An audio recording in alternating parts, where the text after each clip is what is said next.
àtùpà kìíní yìí lọ́sàn-án ṣùgbọ́n máa ń gbayì lọ́jọ́ alẹ́. Gbogbo nǹkan ló lásìkò rẹ̀. Ọ̀rẹ́ mi, má ṣe rẹ̀wẹ̀sì bí ayé kò bá kà ọ́ sí lónìí. Ìràwọ̀ rẹ á tún tàn nígbà tí àkókò rẹ̀ bá dé. Orúkọ tèmi ni Juliet Fọláṣadé láti ìpínlẹ̀ Èkó fún ìkànnì Jígí Alárà. Gẹ́gẹ́ bí ọ̀rọ̀ àwọn àgbà, wọ́n ní àpò tí a bá rí ni à ń fi ọmọ sí.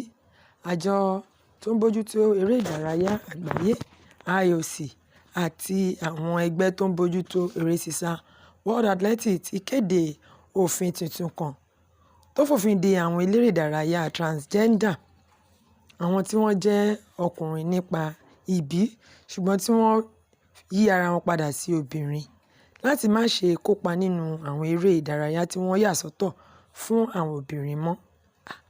Kí ni ìdí tí wọ́n fi ṣe òfin yìí? Ṣebí wọ́n ti ń kópa nínú eré ìdárayá yìí tẹ́lẹ̀. Àjọ IOC ti sọ̀rọ̀ pé àwọn ṣe èyí láti rí i pé ìdọ́gba wà. Wọ́n ní àwọn tí wọ́n bí ní ọkùnrin ní agbára láti ṣe eré tó ju ti obìnrin lọ nítorí bí wọ́n ṣe dàgbà láti kékeré, wọ́n ní agbára sí i. Èyí lè mú kí ìdíje náà má dọ́gba fún àwọn obìnrin tòótọ́. Èròǹgbà wọn dà. A ti wí pé fún ààbò àwọn obìnrin, nítorí nínú àwọn eré tó gba agbára, ó lè jẹ́ ewu fún àwọn obìnrin láti má bá àwọn ọkùnrin figagbága nítorí wípé wọ́n ní eegun jù wọ́n lọ. Àwọn oníṣègùn náà ti fèsì sí ọ̀rọ̀ yìí. Wọ́n fìdí rẹ̀ múlẹ̀ pé bí ọkùnrin bá ti ń dọmọkùnrin, àwọn agbára kan máa ń wà nínú ẹran ara rẹ̀ tí kò ní kúrò. Bó ti yí ààbò kó yíra padà sí obìnrin tó, a sì ní okun àti agbára ọkùnrin nínú ara rẹ̀. Báwo wá ni wọ́n ṣe fẹ́ mọ obìnrin tòótọ́ àti àyípadà sí obìnrin? Àwọn ẹgbẹ́ náà sọ pé ní ìgbà ìdíje ti ọdún 2028 tí ó máa wáyé ní ìlú Los Angeles àti síwájú, àjọ IOC sọ pé gbogbo obìnrin tó fẹ́ kópa gbọ́dọ̀ ṣe àyẹ̀wò ẹ̀jẹ̀ tàbí ìtọ̀, ìyẹn DNA test, láti mọ bóyá wọ́n ní SRY gene, èyí tí ń ṣe àmì pé ọkùnrin ni wọ́n bí. Ẹ̀ẹ̀kan ṣoṣo ní ẹnì kọ̀ọ̀kan máa ṣe àyẹ̀wò yìí ní gbogbo ayé rẹ̀.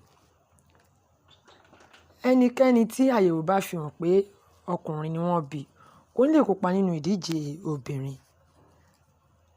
Àwọn wo ni òfin yìí kàn gangan? Àwọn wo ló kàn gangan?